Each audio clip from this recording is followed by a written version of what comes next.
தமிழ் மொழியில் எத்தனையோ வார்த்தைகளை நம்ம தினசரி வாழ்க்கையில் பயன்படுத்துகிறோம். ஆனால் அதனோட உண்மையான பொருள் புரிந்து நம்ம பயன்படுத்துகிறோமா அப்படின்னா நிச்சயமாக கிடையாதுங்க. பல வார்த்தைகளுக்கு உண்மையான பொருளே தெரியாமல் நம்ம அதை ஒரு தவறான வார்த்தையாக யோசனை பண்ணிகிட்டு இருக்கோம், இல்லை அதை பயன்படுத்துவதற்கு தயங்குகின்றோம். அப்படிப்பட்ட ஒரு வார்த்தை தான் மடையன் அப்படிங்கிற வார்த்தை. இந்த மடையன்கிற வார்த்தையை எடுத்துக்கிட்டிங்கன்னா அதனுடைய ஆரம்பம் எட்டிமாலஜின்னு சொல்லுவாங்க. அதனுடைய ஆரம்பம் எங்கேருந்து வரும் அப்படின்னா மடு, மடை, மடையன். ஒரு குளம் இருக்குது, ஒரு ஏரி இருக்குது அப்படின்னா அதற்கு மடு அப்படிங்கிற ஒரு பகுதி மிக முக்கியமான பகுதி.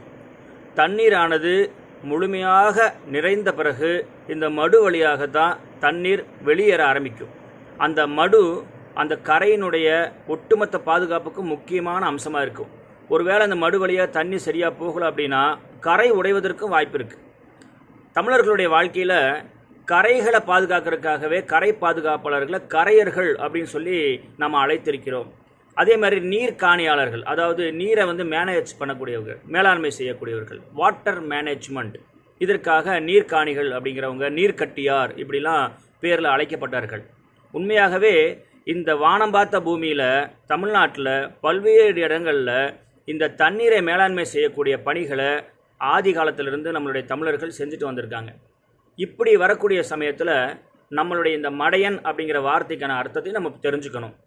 இந்த தண்ணீர் அந்த மடையில் வரும் பொழுது, அந்த மதகு அப்படிங்கிற பகுதிக்கு வரும் பொழுது, அது சில சமயம் பெரிய சுழற்சி ஏற்பட்டு தண்ணீரானது வெளியில் போக ஆரம்பிக்கும், அந்த கழுங்கு வழியாக போக ஆரம்பிக்கும். இந்த மாதிரி தருணத்தில் சில சமயம் உள்ளே நிறையா தேவையற்ற கசடுகளும் கூட அடைச்சிக்கும். இதை எடுக்கிறதுங்கிறது முடியாத காரியம்.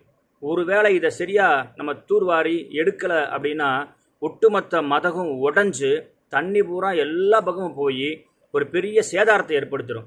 இந்த மாதிரி தருணத்தில் அந்த மதகுக்கு பக்கத்தில் இருக்க தண்ணீர் போகக்கூடிய இடத்துல மூழ்கி அங்கே ஏதாவது பிரச்சனை இருந்தால் அதை சரி பண்ணி அதை வெளியேற்றுபவர்கள் தான் இந்த மடையர்கள்.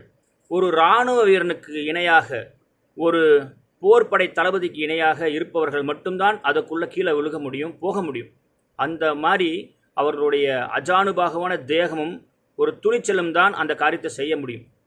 ஏன்னா இந்த மதவுக்குள்ளே போய் வெளியில் வராங்க அப்படின்னா 99% அவர்கள் இறந்து விடுவார்கள் அல்லது உயிர் தியாகம் செய்து விடுவார்கள். அப்படிப்பட்ட உயிர் தியாகம் செய்தவர்களின் காரணமாகத்தான் எத்தனையோ லட்சோப லட்ச உயிர்கள் இந்த தமிழ்நாட்டில் ஆதி காலத்திலிருந்து பாதுகாக்கப்பட்டு வந்திருக்கின்றன.